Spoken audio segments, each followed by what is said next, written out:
இது கொசஸ்தலை ஆறு தடுப்பணை.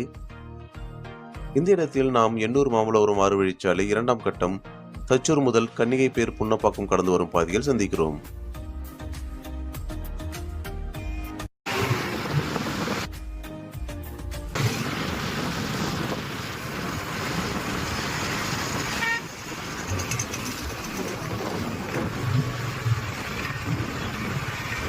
இங்கிருந்து நேராக சென்றால் தாமரைப்பாக்கம், இதில் இடதுபுறம் புன்னப்பாக்கம், வலதுபுறம் வெள்ளியூர்.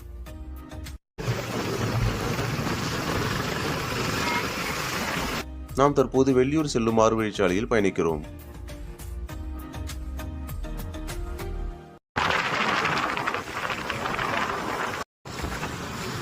இந்த நெடுஞ்சாலையில் ஆங்காங்கே பேருந்து நிறுத்தங்கள் அமைக்கப்பட்டுள்ளது.